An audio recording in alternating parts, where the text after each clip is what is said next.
Les decía, cuando se va a producir el nacimiento, el recién nacido va a ser expulsado de un ambiente con una temperatura superior al ambiental, ¿no? Que va a ser la temperatura de la mamá, que ya hemos visto 36,5, 37,5, ¿no? En cambio, la temperatura ambiente ideal a la que debería de producirse el parto va a ser entre los 24 a los 26 grados centígrados.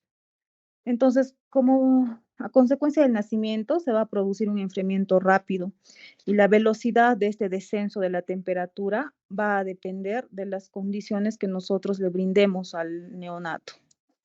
Puede llegar a perder a un grado centígrado por minuto. Entonces, ¿cómo va a ser esta producción de calor? Esta producción de calor va a tener dos componentes, como les había mencionado. Uno va a ser la termogénesis no termorreguladora y la otra la termogénesis termorreguladora. Esta termogénesis no reguladora es la que se va a basar en lo que es el metabolismo basal, ¿no? O sea, se va a basar en esto.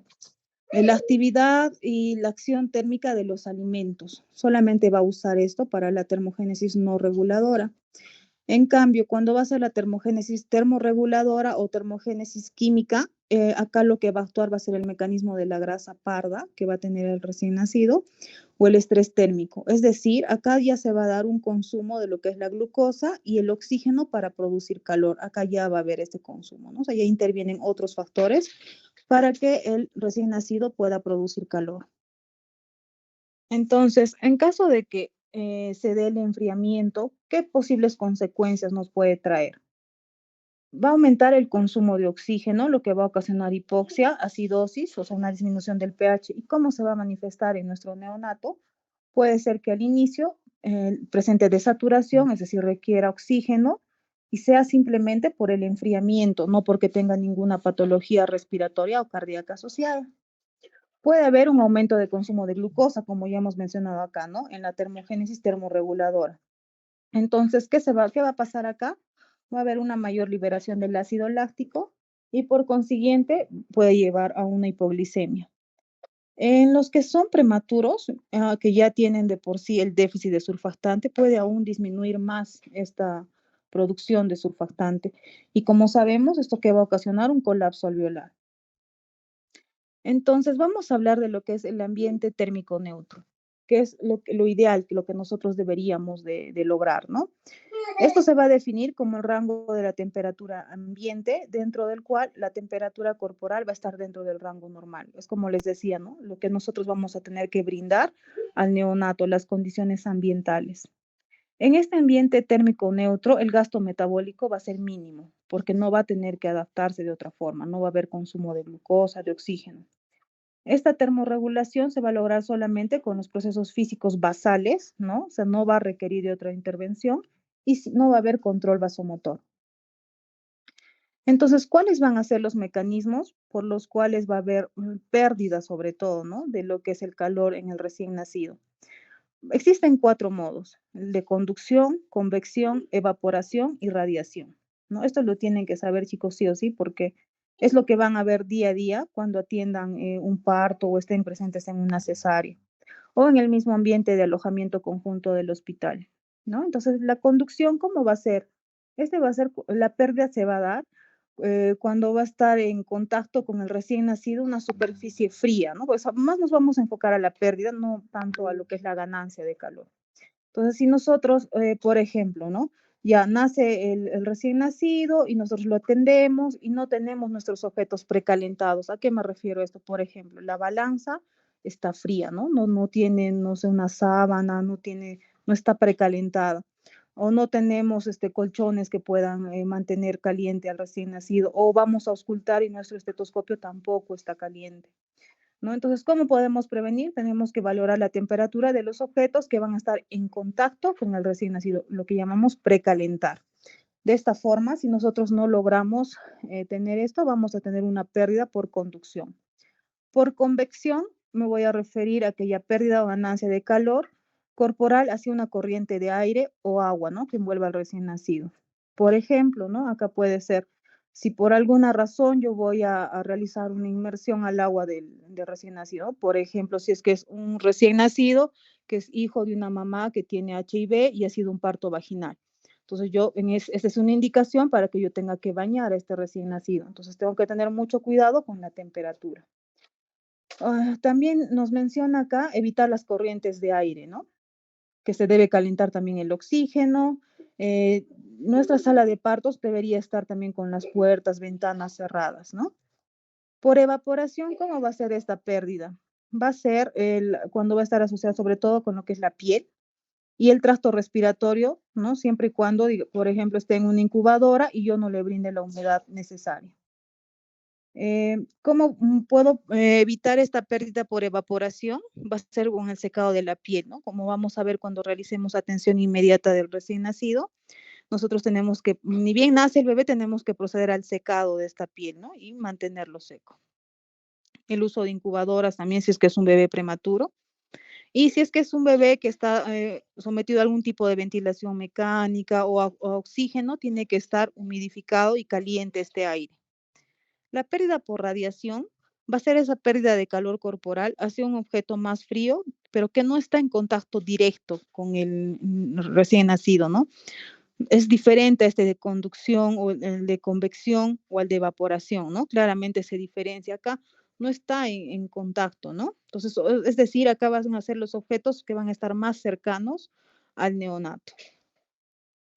Entonces, acá en esta imagen podemos ver, ¿no? Acá hay una mnemotecnia para que nos podamos acordar cuáles son los 4 mecanismos por los cuales nuestro neonato va a perder calor. Esto ya lo repasan, por favor. Entonces, nuevamente, por conducción, ya hemos dicho, ¿no? La transferencia de calor entre 2 cuerpos sólidos, entre el recién nacido y una superficie, en este caso, la balanza, o una mesa fría, la cama fría.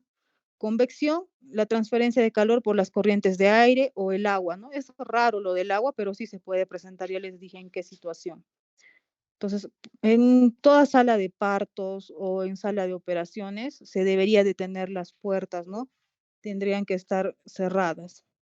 Evaporación es cuando esta transferencia de calor se va a transformar en líquido, ¿no? O en vapor. Entonces, ¿cómo yo voy a prevenir esto? El recién nacido sabemos que va a nacer y va a estar mojado, ¿no? ¿Por cuál? ¿Por qué? Por el líquido amniótico. Entonces, ni bien nace el bebé, yo tengo que tener mis toallas precalentadas, 2 de preferencia. La primera, voy a realizar un secado, ¿no? Empiezo por la cabeza, extremidades, tórax, realizo un secado, descarto esta toalla y utilizo la segunda toalla precalentada. De esta forma voy a evitar esta pérdida de calor por evaporación.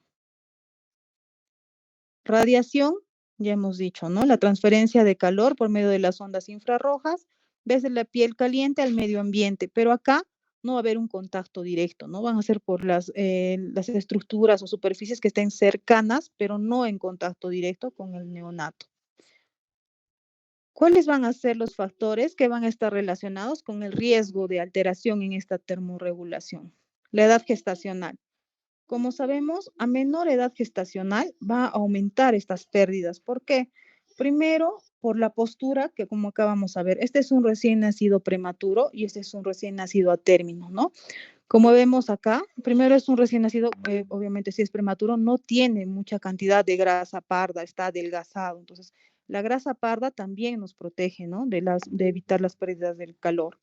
La postura, observen, de este neonato, ¿no? Está en extensión, en cambio acá tiene movimientos activos y está sobre todo en flexión.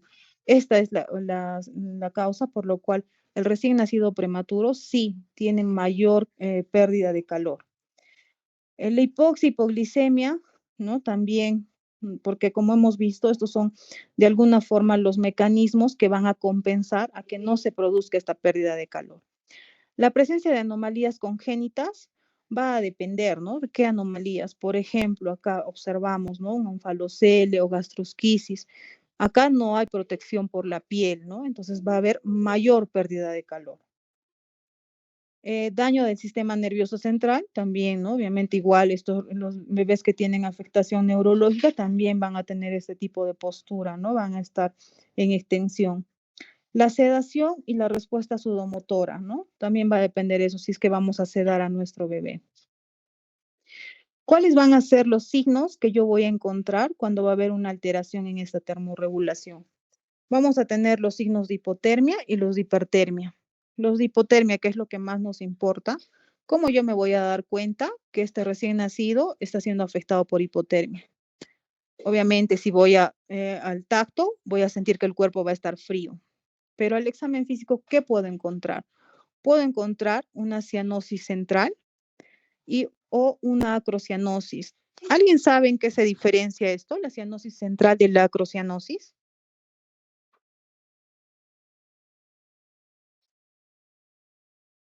¿Algunos chicos?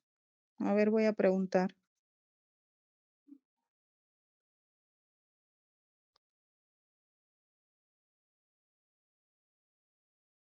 Doctora, la procianosis sería la cianosis en las extremidades. Ya. ¿Y la Y, cianosis central? eh, Sería más enfocado, doctora, en el rostro y el parte del tórax. Ya. ¿Cómo te llamas? André Benavente, doctora. André. Bueno, sí, estás por ahí, ¿no? La cianosis central, efectivamente, ¿no? Se va a referir a esa coloración azulada que se va a presentar, sí, en el rostro, ¿no? Va a ser peribucal y ya va a afectar lo que son las mucosas orales, que sí es patológica, ¿no? Esa no es normal. Yo siempre que vea cianosis central, no, tengo que sí o sí medir la saturación de oxígeno, comprobar si esta está baja, administrar oxígeno. En cambio, la acrocianosis, que es lo que has mencionado, es esta coloración azulada que se va a presentar en las manos y los pies del recién nacido, que va a ser fisiológico. O sea, esto es algo normal que se va a presentar en los bebés. Si yo veo esto, no me voy a asustar, es parte de su proceso de adaptación. Ahora, ¿alguien sabe cuánto tiempo puede ser normal que el neonato requiera oxígeno o tenga lo que vemos acá, respiración irregular, taquipnia? ¿Alguien sabe, o sea, cuánto dura el periodo de adaptación del recién nacido? ¿Cuántas horas? Y después yo voy a decir, no, este bebito tiene algo, ¿no? Hay alguna alteración. Sí, doctora. En cuanto a periodos de adaptación, tenemos que tener los 3 periodos de adaptación. El primer periodo de adaptación va a durar de 0 a 30 minutos. Algunas bibliografías dicen de 15 a 30 minutos. El segundo periodo de adaptación es de 30 minutos a 2 horas, si no estoy mal. Y el tercer periodo de adaptación puede durar hasta 8 horas. El primer periodo de adaptación, vamos a ver que es un periodo de hiperactividad, donde sube la frecuencia cardíaca, la frecuencia respiratoria, la temperatura. El segundo periodo de adaptación es el periodo en el cual se puede bajar todos esos niveles de lo normal. Y el tercer periodo de adaptación ya es un periodo donde se está como regulando todo lo que es la frecuencia respiratoria, cardíaca, temperatura, ¿no? Muy bien, Jordi, ¿no? Sí, doctora. Ya, exacto, sí. Solo el tiempo, el último periodo. El primer periodo sí está bien, 30 a 40 minutos y como has dicho, ¿no? El recién nacido está hiperalerta, es cuando nosotros debemos de aprovechar para estimular lo que es la lactancia. En el segundo periodo, bueno, dentro de ese primer periodo, la segunda parte, digamos, otros lo clasifican como segundo periodo, sí, ¿no? Ya va a estar más sonoliento, ya, perfecto. Y el segundo, que puede durar hasta 6 horas, no 8, 6 horas es el límite. Algunos dicen 4 a 6 horas, pero hasta 6 horas nosotros esperamos. Es decir, si yo tengo un neonato sin factores de riesgo, que es a término, ¿no? Y no se empieza a desaturar, empieza a estar taquipneico, empieza a tener polipnia o empieza a tener algún grado de dificultad respiratoria, yo voy a esperar. Sí, voy a monitorizar con mi saturómetro y voy a administrar oxígeno y voy a ir retando, es decir, voy a ir quitando por momentos y comprobando cómo está esta saturación. Pero si ya son más de 6 horas, esto ya no corresponde al periodo de adaptación, entonces ya tengo que hospitalizar a este bebé y buscar la causa, ¿no? No sé, puede ser una neumonía, un síndrome de aspiración meconial, podría ser que tenga alguna cardiopatía, puede ser la misma sepsis, muchas opciones que podrían ser la causa de que este neonato se encuentre así. Una de las causas es la hipotermia, ¿ya? Entonces, si yo voy a ver que está con requerimiento de oxígeno, presenta algún grado de dificultad respiratoria, hay intolerancia alimentaria, o sea, va a empezar a vomitar, va a empezar a tener distensión abdominal, o va a tener residuo gástrico, o va a presentar bradicardia, o todo lo que está al costado, ¿no? Que lo ven llanto débil, succión débil, hipoglicemia, dificultad para respirar debería ser, o disminución de alguno de los reflejos, y yo veo, ¿no? Compruebo voy a tocar a mi bebito y veo, está frío. Inmediatamente voy a tomar la temperatura. Ya vamos a ver cómo, ¿no? Nos recomienda la Academia Americana de Pediatría. Entonces yo veo que sí, está con una temperatura menor a 36.5, entonces voy a calentar. Voy a calentar a mi bebé. Ya terminé de calentar, ya la temperatura está adecuada y persiste, ya, entonces no es que sea la hipotermia, es otra causa, ¿ya? Ahora, de hipertermia, ahí sí, ¿no? Hay un montón también, y esto es muy poco frecuente, ¿no? Que presente hipertermia, salvo que esté con la mamá en alojamiento conjunto, y algunas mamás, ¿no? Los envuelven mucho, les ponen dos ropitas y están muy envueltos con todas las mantas. En ese caso sí podría presentar igual taquipnia, apnea, taquicardia, hipotensión, rubor, que sería lo más frecuente, irritabilidad, letargia, que no quiera despertar para lactar, o un llanto débil o ausente. Y obviamente voy a comprobar igual con la temperatura. Entonces, ¿cómo yo voy a hacer esta valoración de la temperatura en el recién nacido? ¿No? Los métodos para esta medición de la temperatura y su precisión siguen siendo materia de debate. Antes se usaba lo que eran los termómetros de mercurio, pero ahora nos dicen que no se debe de utilizar, ¿no? ¿Por qué? Porque el mercurio es un contaminante, es decir, es peligroso para el medio ambiente. ¿Qué más? Nos aconseja que se usen los termómetros digitales, pero tenemos que usar de acuerdo a las recomendaciones del fabricante. Eso también varía mucho porque hay distintas marcas. Entonces, ¿qué nos dice la Academia Americana de Pediatría? Nos dice que nosotros tenemos que controlar la temperatura de recién nacido mediante lo que es la temperatura axilar, ¿no? Se voy a colocar en la axila, el brazo va a estar aducto y voy a utilizar el termómetro que va a ser apropiado, ¿no? O sea, que tiene que tener una ampolla de medición pequeña porque estamos hablando de un recién nacido. Ahora, la temperatura rectal, ¿no? Va a quedar restringida, no es que lo vamos a usar de forma habitual. ¿Y para qué casos se va a usar la temperatura rectal? Para aquellos casos que presenten hipotermia moderada grave o que nosotros, hay algunas, ¿no?, situaciones que nosotros vamos a inducir la hipotermia. Por ejemplo, eso va a ser tema de exposición, creo que dentro de 2 o 3 clases, lo que es la asfixia, ¿no? Cuando un bebito nace asfixiado, yo voy a llevar a este bebé hipotermia. Entonces, ¿cómo voy a monitorizar? Siempre va a ser con temperatura rectal. ¿Ya? No, en ese caso no voy a usar lo que es la axilar. La temperatura timpánica que se usa en niños y adultos no va a estar indicado en los recién nacidos. ¿Por qué? Porque va a haber dificultad en la lectura, porque como sabemos, el conducto auditivo externo va a estar más horizontal, ¿no? De estos recién nacidos. En cuanto al equipamiento, ¿cómo yo qué es lo que yo voy a usar para evitar esta pérdida de calor? La incubadora, ¿no? Que todos lo conocemos. Este va a ser el equipo médico de uso más común para calentar y observar al niño. ¿Cómo va a calentar al bebé? Por el mecanismo de convección. Además, que va acá mediante la incubadora, nosotros vamos a tener niveles de humedad elevados o estables que van a ser necesarios para evitar las pérdidas por evaporación en los neonatos. Principalmente en quién es el uso de la incubadora, en los bebés que son prematuros. Las cunas radiantes, ¿no? O la cervocuna, ¿no? Que también la van a ver cuando vayan a lo que es la atención del recién nacido, la atención de partos y cesáreas. Igual, ¿no? Nos va a permitir que nuestro recién nacido esté caliente y evitar las pérdidas por radiación. El colchón térmico, que no lo tenemos en Cusco, esto es algo que no usamos, pero que igual, ¿no? Nos sirve. Entonces, ¿cuáles son los cuidados que yo voy a tener para que mi recién nacido no pierda calor, para que tenga un adecuado mantenimiento de la temperatura corporal? Primero, en la sala de partos. Esto es importante, chicos, que lo entiendan, ¿ya? ¿Qué tengo que hacer? Tengo que encender la cuna térmica o servocuna, como le decimos. Si es que no está encendido y ya se va a producir el parto, lo enciendo a este momento y voy a ponerle la potencia máxima para evitar las pérdidas por radiación. Encender el colchón del calor radiante, que no lo tenemos, pero igual menciona, ¿no?, las guías para evitar la pérdida de calor por conducción. Tengo que calentar toda la ropa que va a estar en contacto con el bebé. Igual, evitamos las pérdidas por conducción.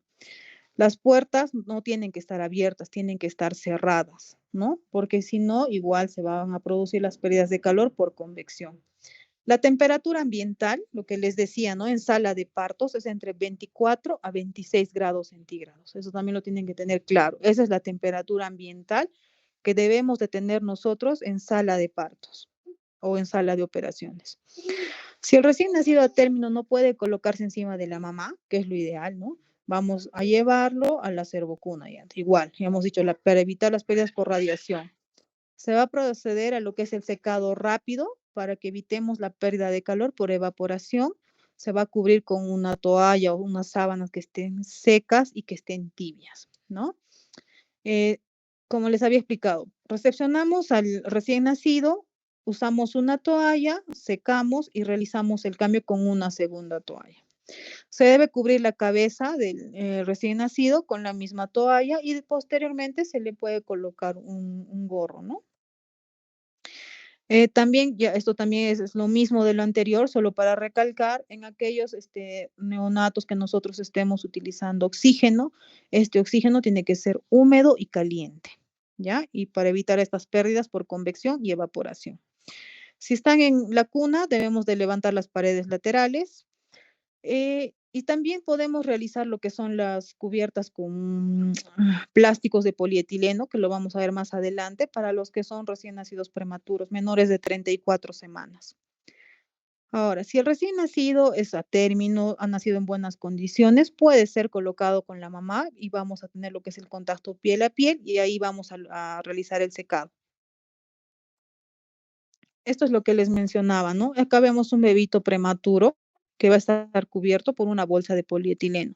Esto nos recomiendan las guías, la última guía, la 8ª edición de RCP, nos dice que en menores de 34 semanas nace el bebé y nosotros, o sea, no lo vamos a secar inmediatamente, lo vamos a colocar en esta bolsa,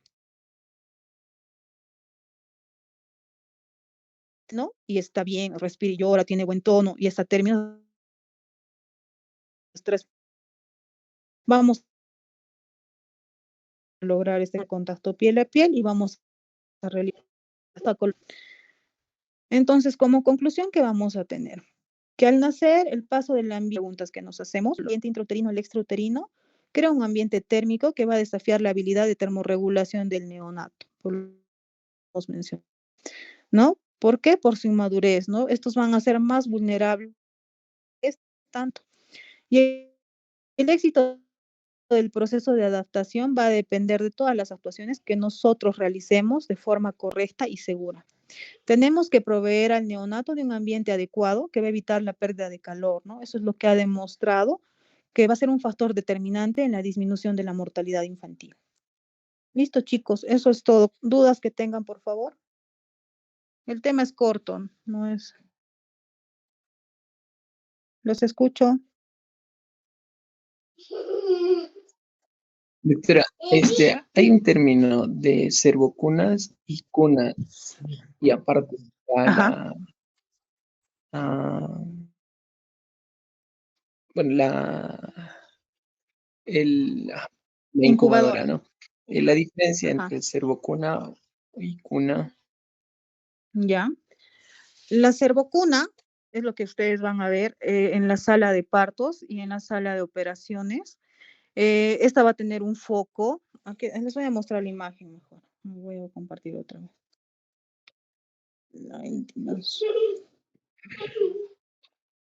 O sea, la cervocuna es la que nos va a poder brindar calor. Esa es básicamente la diferencia. Tiene iluminación, tiene calor, tiene fuente de aspiración, tiene fuente de oxígeno. En cambio, la cuna es la cuna que tú puedas tener para tu bebé, esa cuna, ¿no? Que igual la usamos en alojamiento conjunto, ¿no? Pero la cervocuna es esta. A ver, ahorita les muestro. Aquí está. Esta es la cervocuna, chicos, ¿no? Acá tiene una fuente de luz, acá también tiene una fuente de luz, acá se encuentra lo que es el oxígeno, se va a graduar el FIO2 de acuerdo al monitoreo de la saturación, aquí está cómo vamos a realizar el monitoreo, y también tiene una fuente para que podamos realizar lo que es la aspiración en caso sea necesario. Esta es la cervocuna, ¿no? Que sí o sí la van a ver en sala de partos y en sala de operaciones. Si van a ir a hacer el serum a un centro de salud, también van a tener cervocuna. En cambio, la cuna es la que ustedes tienen, ¿no? Los que tienen bebés, así una cuna que no tiene nada más que un colchón, esa es la cuna. Y bueno, la incubadora que ya sabemos, ¿no? Que es exclusivo para transporte o para bebés que estén hospitalizados. ¿Quién ha preguntado? Yo, doctora, gracias. Yulmar. Yulmar, ya.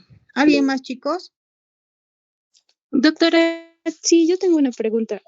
¿Cuál sería la importancia de del que el recién nacido y la madre tengan contacto piel a ¿Contacto piel? piel a piel? Sí, doctora. ¿Ya? ¿Cómo te llamas? Segovia Miranda Elena. Ya, Elena. Bueno, eso es a lo que vamos a ver en el tema de lo que es atención inmediata del recién nacido, pero la importancia que es, sobre todo lograr lo que es el apego, ¿no? El apego entre la mamá y su bebé. Y segundo, nuestro segundo objetivo es lograr una lactancia materna exitosa, ¿no? O sea, nace el bebé, tiene buenas condiciones, vamos a ver esas tres preguntas, es a término, respira y llora, tiene buen tono, lo atendemos en el vientre de la mamá para esto básicamente. Uno, sí, es evitar la pérdida de calor. Segundo, lograr el apego con la mamá. Y tercero, que podamos lograr una lactancia materna exitosa, ¿no? Eso es lo que nuestros pilares que tenemos en este caso cuando hacemos lo que es el contacto piel a piel. Lo vamos a ver en atención inmediata, no se preocupen. ¿Algo más, chicos? Sí, doctora, una pregunta. Como ya sabemos, ¿no? Hay un cambio de tipo de regulación en la temperatura que empieza a funcionar la zona hipotalámica en los bebés cuando nacen. ¿Habría algún síndrome que no haga que esto suceda?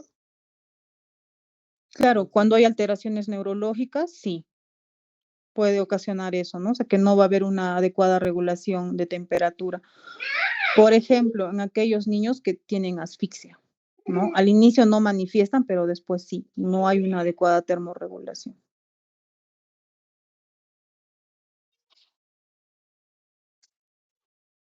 ¿Algo más, chicos? Doctora, buenas noches. Yo tuviese una pregunta. Ya.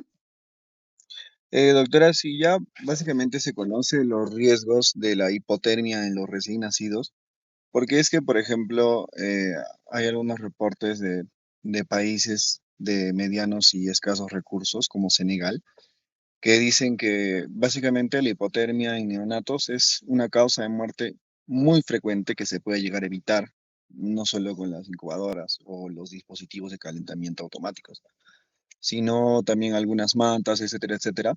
Pero mi pregunta es, ¿por qué todavía sigue siendo la hipotermia neonatal un problema de salud pública, si ya se conocen los riesgos de la hipotermia en sí? Ujú. Exacto, ¿no? O sea, todos ya conocemos los riesgos que trae la hipotermia y básicamente es por el descuido nuestro, ¿no? Nosotros se supone, ¿no? Que debería ser de la siguiente forma. Yo llego al hospital, ya sea personal técnico, que es el principal que está encargado de todo esto, ¿no? De abastecer el material, prender el calefactor, todo eso, pero no es la única responsable, ¿no? Si ella no lo hace, le sigue una enfermera. Si la enfermera no lo hace, se supone que seguimos nosotros, ¿no? El personal médico.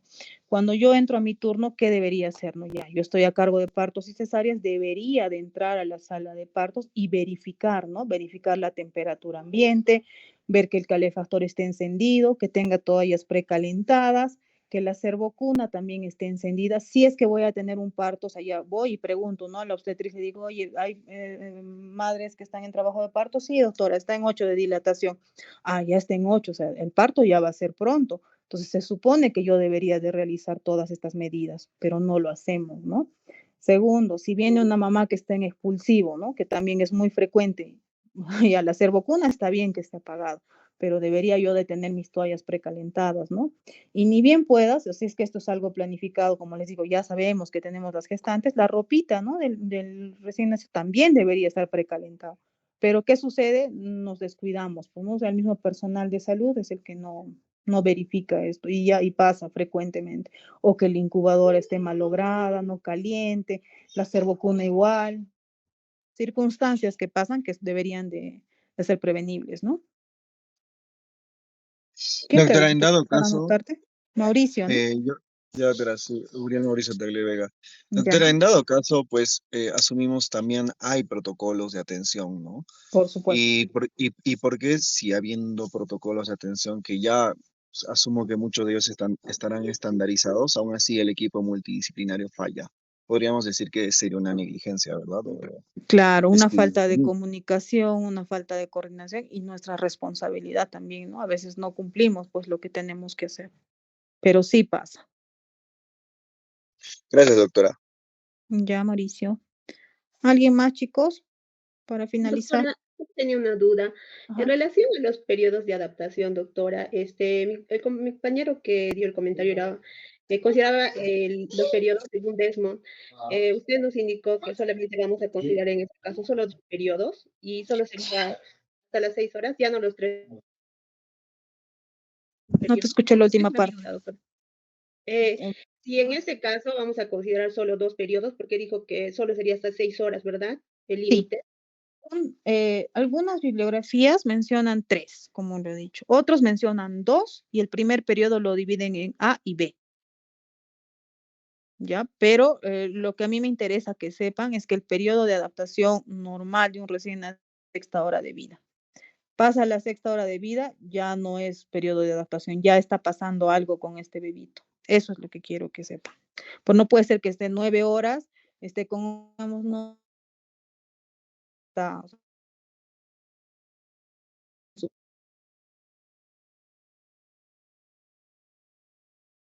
importante, voy a esperar, voy a observar, voy a tener un monitoreo constante y nada más. Pasa 6 horas, ya hospitalizo a ese bebé. O lo refiero si es que están en su posta o centro de salud. Por favor, cuando me pregunten, me dicen sus nombres. ¿Cómo te llamas? Katia Quispe, doctora. Ya. Listo, chicos. Entonces, hemos terminado. El día martes nos vamos a encontrar en La Arapa. Empezamos con el seminario 1. Cuídense, chicos. Nos vemos el martes. Sí, doctora, ya les Gracias, comenté a los doctora. compañeros del seminario. Ya, ¿no? me Para que avisas el puedan- aula, Jordi, por favor. Ah, ya.